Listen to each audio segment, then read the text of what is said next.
अभी कलयुग आकर खड़ा हुआ है और वो परम ब्रह्म परमात्मा को बता रहा है कि मैं क्या हूं और मैं क्या चाहता हूं। तो अब अशुद्धि के लिए मैं शुद्ध होना चाहता हूं, अब कुबुद्धि को लिए मैं बुद्ध होना चाहता हूं और चाहता हूं इस जगत में शांति चारों ओर हो, इस जगत के प्रेम पर मैं क्रुद्ध होना चाहता हूं।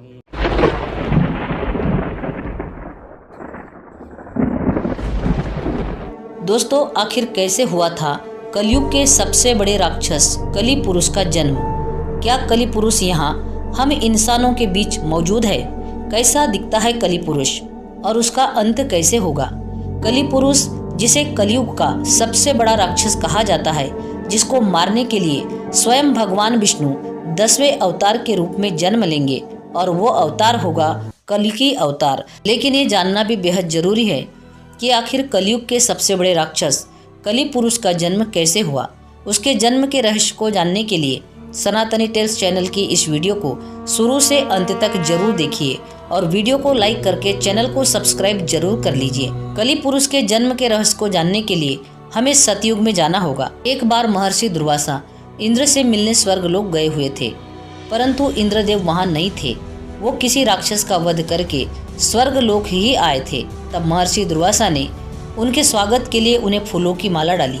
चूंकि इंद्रदेव अभी जीत के मगन में खुश थे, ऐसे में इंद्रदेव ने महर्षि दुर्वासा की पहनाई गई माला का मान नहीं रखा। उन्होंने वह माला को अपने हाथी को पहना दिया। महर्षि दुर्वासा ने जब यह देखा तो वे बहुत क्रोधित हो गए।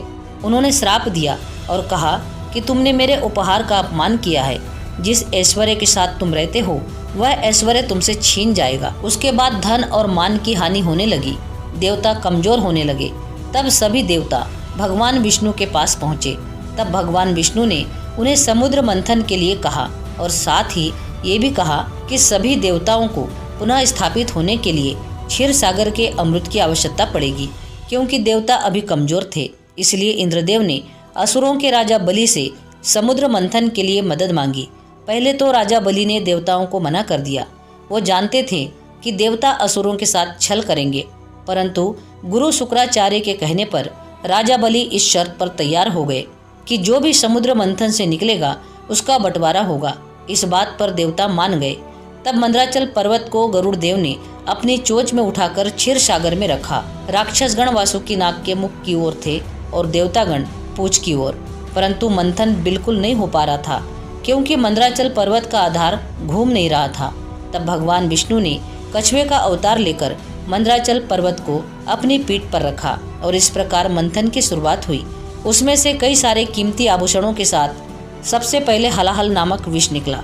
हलाहल विष निकलने से सभी इसके तेज से मूर्छित होने लगे, परंतु शर्त के अनुसार इसे आधा देवता और आधा राक्षसों को पीना था। परंतु दोनों में ही इस हलाहल विष को पीने की शक्ति नहीं थी।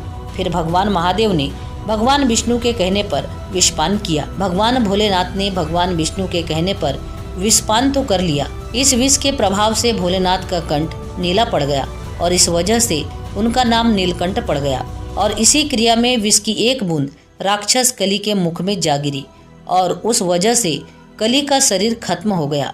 आगे जब मंथन हुआ तब उसमें से दिव्य कामधेनु गाय निकली, जिसे ऋषियों ने रखा।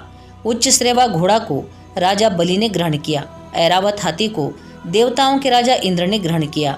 कौस्तुभ मणि को भगवान विष्णु ने धारण किया। इसके बाद निकली संजीवनी बूटी।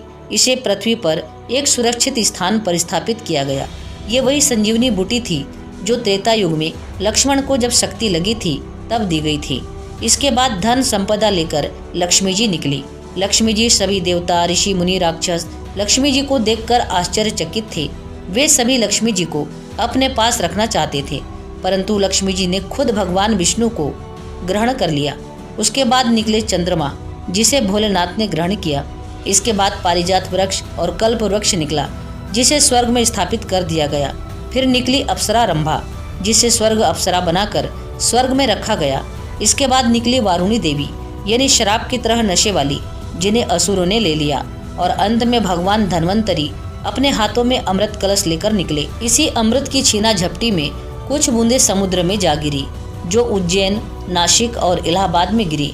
कहा जाता है कि हर 12 साल में फिर से वह अमृत प्रकट हो जाता है उस समय स्नान करने से रोग दोष दूर हो जाते हैं और इसी अमृत की कुछ बूंदे कली पुरुष को भी मिल गई, जिससे वह फिर से जीवित हो उठा, परंतु वह भौतिक रूप में नहीं आ सका। अमृत को बंटवारे के लिए भगवान विष्णु ने मोहिनी रूप ले लिया और सारा अमृत देवताओं को पिला दिया। परंतु राहु केतु दो ऐसे राक्षस थे जिन्होंने देवताओं का रूप लेकर अमृत पी लिया था। भगवान विष्णु ने उनका सिर काट दिया था, परंतु अमृत पीने के वजह से वो अमर हो चुके थे। इसलिए अभी भी राहु और केतु पिंड यानी ग्रह रूप में मौजूद है। लेकिन विष की बूंदों से कली पुरुष का शरीर नष्ट हो गया था, जिससे वो मर गया था। लेकिन फिर से अमृत की बूंदें पड़ने पर वो वापस पुनः जीवित हो गया, लेकिन उसके पास शरीर नहीं था।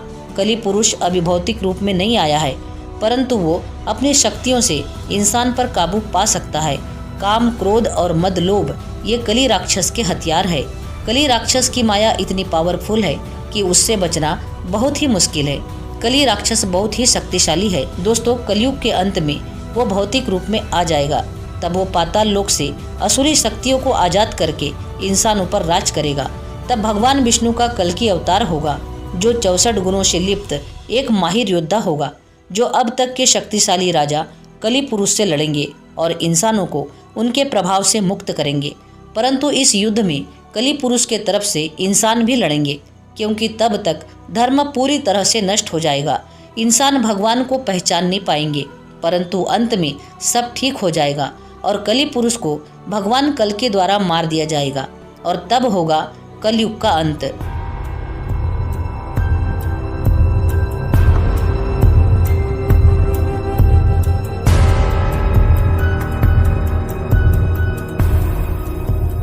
कलयुग चौथा और आखिरी युग है। इसका मतलब ये नहीं कि दुनिया इसके बाद खत्म हो जाएगी। दुनिया घड़ी की तरह चलती रहेगी। इसके बाद आरंभ होगा सतयुग का।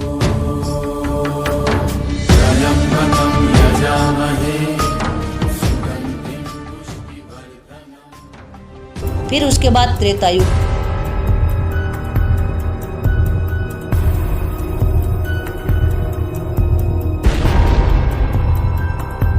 फिर द्वापर युग,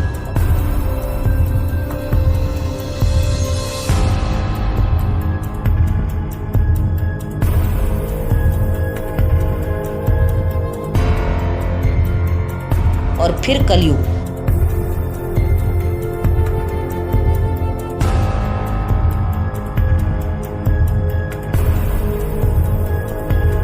इसी तरह से दुनिया चलती रहेगी और युग परिवर्तन होते चले जाएंगे। दोस्तों, ये वीडियो आपको कैसी लगी कमेंट सेक्शन में जरूर बताना, और वीडियो अच्छी लगी हो तो इस वीडियो को लाइक करके चैनल को सब्सक्राइब जरूर करना।